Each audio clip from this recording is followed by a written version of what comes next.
Everyone.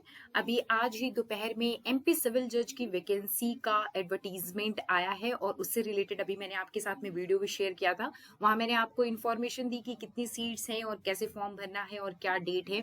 Syllabus भी जो है वो उस एडवर्टीजमेंट की उस नोटिफिकेशन के अंदर ही दिया गया है। देखिए यहाँ पे टोटल 15 सब्जेक्ट्स हैं और जहाँ पे इनके क्वेश्चंस को भी बता दिया गया है कि कितने नंबर ऑफ क्वेश्चंस होंगे और उनका मार्क्स क्या होगा। तो यहाँ पे देखिए जो क्वेश्चन है वो एक क्वेश्चन 1 मार्क्स का है, टोटल 150 क्वेश्चन है और वो 150 नंबर के हैं।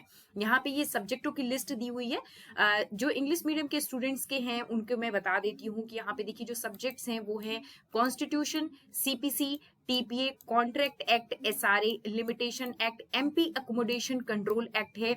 ये जो है इनके नंबर ऑफ क्वेश्चंस हैं कि किससे कितने क्वेश्चंस पूछे जाएंगे और उसके मार्क्स है देखिए यहाँ पे। उसके बाद है एमपी लैंड रेवेन्यू कोड है, एविडेंस एक्ट है, इंडियन पीनल कोड है, क्रिमिनल प्रोसीजर कोड है, निगोशिएबल इंस्ट्रूमेंट है। उसके बाद आपका जनरल नॉलेज है जो मेनली आपके हिस्ट्री, ज्योग्राफी, पॉलिटी, इकोनॉमी और एमपी का जो लोकल जीके है उससे रिलेटेड यहाँ पे क्वेश्चंस पूछे जाते हैं। साथ ही करंट अफेयर्स भी होता है इसमें। और फिर कंप्यूटर है, कंप्यूटर से कुछ बेसिक क्वेश्चंस पूछे जाते हैं और फिर इंग्लिश का जो है यहाँ पे 10 मार्क्स का वो क्वेश्चंस आते हैं। तो देखिए ये यहाँ पे सब्जेक्ट्स हैं जिनको बाइफरकेट किया गया है कि क्या मार्क्स होंगे। तो अगर आप देखिए तो जो लॉ है वो टोटल 110 मार्क्स का है और बाकी 40 मार्क्स जो है उसमें जनरल नॉलेज है, कंप्यूटर है और इंग्लिश लैंग्वेज है। यहाँ पे कोई भी निगेटिव मार्किंग नहीं होती है। तो अगर आप लॉ में मेजर सब्जेक्ट्स को देखेंगे तो आईपीसी, सीआरपीसी, एविडेंस, सीपीसी और कॉन्स्टिट्यूशन, ये जो 5 सब्जेक्ट हैं, सिर्फ ये 5 सब्जेक्ट्स ही अकेले बहुत मेजर रोल प्ले कर रहे हैं क्योंकि सिर्फ इन 5 सब्जेक्ट से ही 70 मार्क्स के क्वेश्चंस पूछे जा रहे हैं। मतलब कि लगभग 50% जो है वो सिर्फ ये 5 सब्जेक्ट ही कवर कर रहे हैं।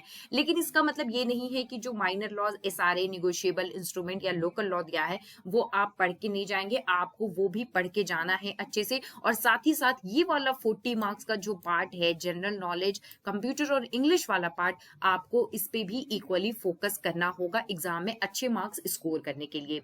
अगर हम स्ट्रेटेजी की बात करें, यहाँ पे हम लोग प्रीलिम्स की स्ट्रेटेजी की बात कर रहे हैं, जिसको अगर हम अभी से मान के चले तो लगभग वो 3 मंथ्स हैं क्योंकि नवंबर के एंड से पहले एग्जाम नहीं होगा क्योंकि 12 नवंबर जो है वो फॉर्म फिल करने का ही लास्ट डेट है। तो हम नवंबर का एंड भी अगर अर्लीस्ट पॉसिबल डेट मान के चलते हैं तो आपके पास 3 मंथ्स हैं। तो जिनकी तैयारी पहले से नहीं है वो अभी से प्रीलिम्स की तैयारी शुरू कर सकते हैं और जिनकी पहले से प्रिपरेशन है वो अभी 1 महीना और अपने मेंस पे दे सकते हैं, फोकस कर सकते हैं और लास्ट की 2 मंथ्स जो हैं वो प्रीलिम्स के लिए सफिशिएंट होंगे अगर आप पहले से पढ़ चुके हैं तो देखिए एमपी में जो नेचर ऑफ क्वेश्चंस है, जो लास्ट ईयर क्वेश्चंस को मैंने एनालाइज किया, यहाँ पे मेनली जो क्वेश्चन है वो बेयर एक्ट बेस्ड ही हैं। बहुत ज्यादा टफ क्वेश्चंस नहीं पूछे जाते हैं, कॉन्सेप्ट बेस्ड बहुत ज्यादा क्वेश्चंस नहीं है, बहुत कम है जो कॉन्सेप्ट पे बेस्ड होते हैं। मतलब कि अगर आपने बेयर एक्ट की मास्टरी कर ली तो आप एमपी में जो क्वेश्चन है उसको आसानी से सॉल्व कर सकते हैं। पढ़ते समय या किसी कोचिंग से या कहीं से भी आपके पास में जो नोट्स अवेलेबल है उसको जरूर आप रिवाइज करें। लास्ट के जब भी 1-1.5 महीने रह जाए प्रीलिम्स के एग्जाम से पहले केस लॉ को जरूर देख ले, जो भी इंपॉर्टेंट केस लॉ है, स्पेशली कॉन्स्टिट्यूशन में है, टीपीए में है, कॉन्ट्रैक्ट एक्ट में है, इन सब जो सब्जेक्ट्स हैं इसमें केस लॉज भी अच्छे से पूछे जाते हैं तो उनको भी आप जरूर ध्यान में देख लें, स्पेशली जो लैंडमार्क जजमेंट है या रीसेंट जजमेंट है। इसके बाद टाइम मैनेजमेंट बहुत जरूरी है क्योंकि यहाँ पे आपको 2 घंटे मिलते हैं टोटल 150 क्वेश्चन करने के लिए।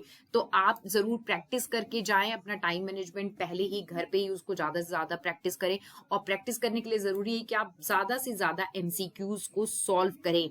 और ये रिवीजन जो है लास्ट की जब आपके 1-1.25 महीने रह जाएंगे एग्जाम को तो बहुत ज्यादा जरूरी हो जाएगा और उस समय आप बेयर एक्ट और नोस्ट पढ़ने के बाद में सिर्फ एमसीक्यू सॉल्व करें और वहां पे आप देखें कि आपके कितने क्वेश्चन सही हो रहे हैं, आपकी तैयारी कैसी है और जहां पे आप लैग कर रहे हैं उन सब्जेक्ट को वापस से रिवाइज करें और इसमें आपका टाइम मैनेजमेंट पता चलता जाएगा। जो प्रीवियस ईयर पेपर्स हैं उनको भी जरूर सॉल्व करके जाए, प्रीवियस ईयर से क्वेश्चन जरूर रिवाइज किए जाते हैं ये एमपी सिविल जज के एग्जाम में।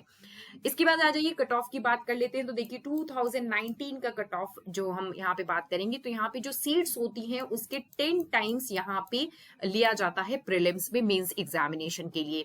तो देखिए 2019 में जो ये जनरल की सीट्स थी और कट ऑफ मार्क्स जो है यहाँ पे वो 118 मार्क्स गया था और यहाँ पे 1022 स्टूडेंट जो है उनको सेलेक्ट किया गया था मेंस एग्जाम के लिए।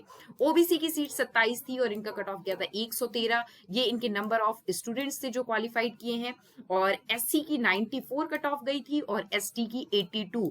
एसटी के लिए जो है 206 बच्चों को ही सेलेक्ट किया गया था, क्योंकि यहाँ जो मिनिमम मार्क्स था 82 का वो सिर्फ 206 बच्चे ही सिक्योर कर पाए थे। इसीलिए इस बार की वैकेंसी में आपको एसटी में बैकलॉग सीट ज्यादा दिखेगी जो पहले वाली सीट्स हैं। 2018 की कट ऑफ की बात करते हैं तो देखिए यहाँ पे जनरल की सीट थी 70 और कट ऑफ गया था 121, जिसमें नंबर ऑफ क्वालिफाइड कैंडिडेट थे 733, लगभग 10 टाइम्स। उसी तरह ओबीसी की 26 के लिए 116 कट ऑफ गई थी और एससी की 22 सीट्स में 101 और एसटी की 28 सीट पे यहाँ पे 82 कट ऑफ गई थी, जो कि मिनिमम मार्क्स है 82। और यहाँ पे देखिए यहाँ पे भी सिर्फ 27 कैंडिडेट ही क्वालिफाइंग मार्क्स सिक्योर कर पाए थे, इसीलिए इन दोनों ईयर का मिला करके अभी बैकलॉग में आपको यहाँ पे सीट्स दिए गए हैं। देखिए 2017 की बात करते हैं तो यहाँ पे टोटल 94 सीट्स थी और यहाँ पे कट ऑफ काफी हाई चली गई थी, 131 कट ऑफ चली गई थी जनरल कैटेगरी की 2017 में।